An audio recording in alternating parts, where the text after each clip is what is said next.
esse cenário que pode causar dor de cabeça a Lula e a Lira. E aí há também um novo problema, que Luiz Inácio Lula da Silva deve resolver agora no futuro próximo, que é incluir mais partidos da base aliada, partidos fora da base aliada, na base aliada. E Luiz Inácio Lula da Silva avalia incluir, por exemplo, Podemos e PSDB, nessas rodadas de conversas com deputados e senadores que ele planeja promover no final deste mês. O formato dos encontros com líderes partidários ainda não foi estabelecido pelo petista. Eu conversei hoje com alguns articuladores políticos, me disseram, quando ele voltar da África, ele vai sentar e vai realmente decidir como vai fazer. O que ele tem defendido nos bastidores do petista até o momento? Lula tem defendido a necessidade de ampliar diálogos com partidos que não fazem parte da base aliada, mas que também não sejam oposição. A oposição vai virar a cara para ele sabe disso. PL, por exemplo. É uma tentativa aí de conversar com os partidos independentes para facilitar a aprovação de medidas econômicas. A ideia é fazer um encontro mais amplo, e aí Lula reuniria todos os líderes partidários da base aliada e desses dois partidos, PSDB e Podemos, e aí uma rodada de reuniões menores. E aí elas seriam feitas na surdina, com algumas lideranças que se colocam mais próximas à oposição, mas que poderiam ter diálogo com o presidente Lula. Lula não tem a vã esperança de achar que esses senadores e deputados vão virar casaca, mas ele acha que pelo menos ele pode criar algum tipo de diálogo para diminuir as resistências. Ele quer incluir nessas conversas, em uma demonstração de deferência, tanto o presidente do Senado Federal, Rodrigo Pacheco, como o presidente da Câmara dos Deputados, Arthur Lira. Após ruídos na articulação política, o presidente decidiu fazer uma ofensiva para serenar os ânimos e reafirmar o apoio ao ministro das Relações Institucionais, Alexandre Padilha. E é por isso que nesses encontros que fará, Lula vai reafirmar que quem faz a articulação política é Alexandre Padilha, não será outro ministro de sua equipe.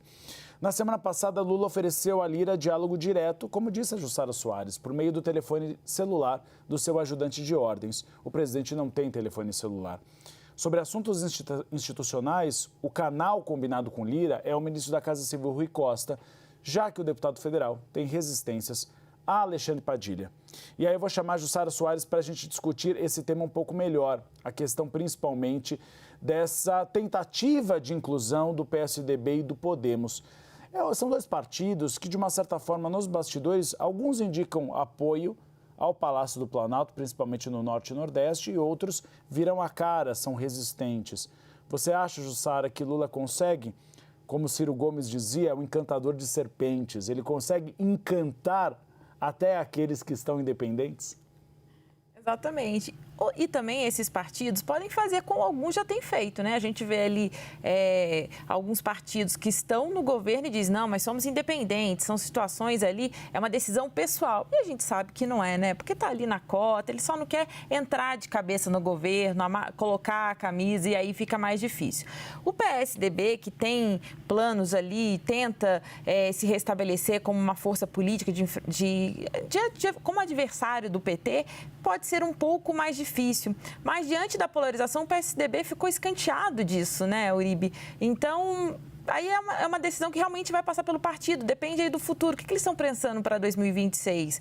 Né? Porque o PSDB quer se colocar no jogo. A gente lembra que tem o governador do Rio Grande do Sul, Eduardo Leite, que sempre ainda não desistiu de disputar a presidência. Ele não conseguiu em 2022, mas isso passa pela cabeça dele. É um nome citado ainda como uma possibilidade de concorrer ao Planalto. Agora, quanto que o governo Lula vai conseguir atrair esses partidos para a base e o quanto esses partidos também vão se colocar no jogo inteiramente, né? Vão abraçar mesmo o governo ou vão pegar alguns cargos ali e ficar como alguns outros partidos ali que a gente tem ali. Por exemplo, o PP, como você citou, Ciro Nogueira, que é o presidente do partido, mas tem ali um dos seus principais aliados como ministro, que é o André Fufuca.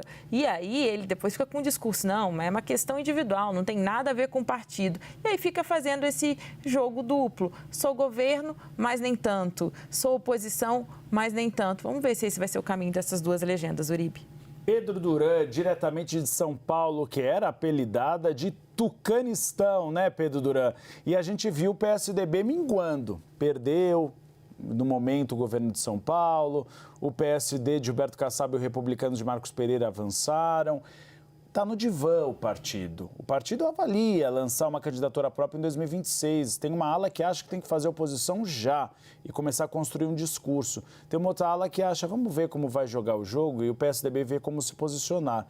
Se o PSDB não lançar candidatura própria, realmente, né, Pedro? Ele desaparece do mapa. Mas lançar candidatura própria de quem, Uribe? Do Eduardo Leite, governador do Rio Grande do Sul? Raquel Lira, governadora de Pernambuco? Porque hoje em dia as lideranças que restaram literalmente no PSDB são essas, né? Em termos nacionais, em âmbito nacional, o PSDB, eu estava até recuperando os dados aqui para a gente poder falar, perdeu de 2020 da bancada anterior para a eleição de 2022, saiu de 22 para 13 deputados federais, né?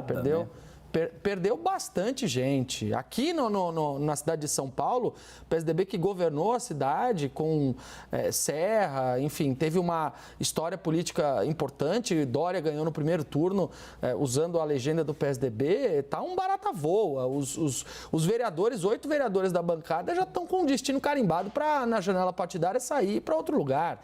No estado de São Paulo, usando a gíria do carnaval, o atual governador Tarcísio de Freitas macetou o PSDB, que não foi nem para o segundo turno. Então, a situação do partido ficou muito delicada. O mesmo vale para o Podemos, que vocês estavam dizendo, que tentou se amarrar no Sérgio Moro na última eleição presidencial e deu aquele entreveiro, não deu certo, o Moro saiu do partido e eles ficaram a ver navios. Era a grande aposta política do Podemos, da Renata Abreu, para disputar as eleições presidenciais, as últimas eleições presidenciais, que o Lula saiu vitorioso. Então, o presidente Lula, minha observação é que vai ter que trabalhar muito mais no varejo do que no atacado com esses partidos, porque os poucos que sobraram, cada um pensa de um jeito, Uribe. E é justamente o que ele tem feito no PL, por exemplo. Tem 99 deputados federais, mas a gente sabe, tem 25 que são do Norte e Nordeste que votam com o governo federal na maioria das votações. Então é essa conversa individual, por isso essa apuração, Pedro, que a gente deu há pouco, que vai ter uma conversa ampla. Mas aí no escurinho do Palácio da Alvorada, tarde da noite, recebe um deputado, recebe um senador que seja de oposição, numa tentativa de composição.